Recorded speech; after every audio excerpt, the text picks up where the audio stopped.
Well, they can be easy to miss on area roadways, getting lost in the blind spot of a moving vehicle, motorcycles. In 2015, 60 motorcyclists died in Iowa and 52 in Minnesota. Those numbers are courtesy of the National Highway Traffic Safety Administration, which reports more than 5,200 people died in motorcycle accidents in 2016 in the U.S. They estimate helmets saved nearly 1,800 riders' lives in 2015, and around 740 more could have been saved if everyone had worn them.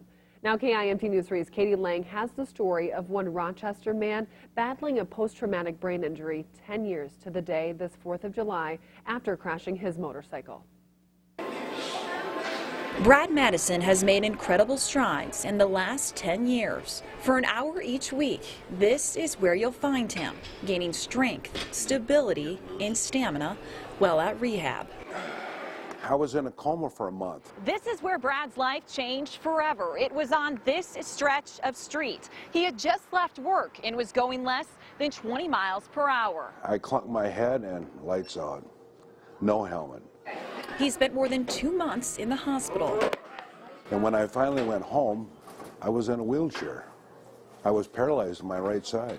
At the time of his accident, Brad owned 4 motorcycles. I sold all 4 of them. I hated to do it. I love motorcycles. I love riding. I've been riding since I was 12. I mean, I loved it. But I would never put my family through that again. He's now taking steps to advocate for safety. People would say, you really should wear a helmet. You should wear leathers and boots. You should have all that stuff. And I just blew them off. I thought, you fall off a motorcycle, break an arm, break a leg, no big deal. It'll heal. I didn't realize how fragile your brain is. Ready, go. He tells me he'll share his story to bikers gassing up at the pumps. Sometimes they don't want to listen. I say, listen up. Give me 30 seconds if I can convince one person to wear a helmet and not get a brain injury like me. The whole thing is worth it. As he works to restore his body, he's also stretching and building on his compassion. What's important is your family and the way you react and the way you treat other people.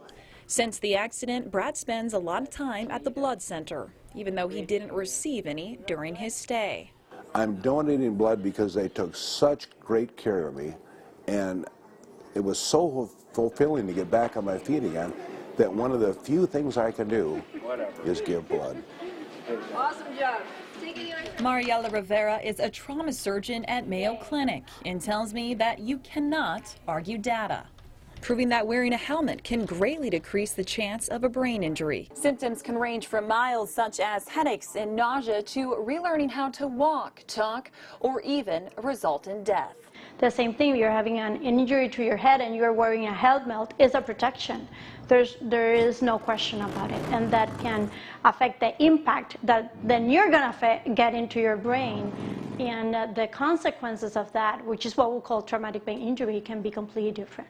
Because Brad is such an advocate for blood donors, we wanted to remind you that they're always in need of donations. In fact, the need spikes during the summer months with more accidents. Mayo Clinic's blood donor spokesperson says blood, much like milk, has an expiration date, and supplies can quickly dwindle. We might go through a whole day's worth of blood for just one trauma patient.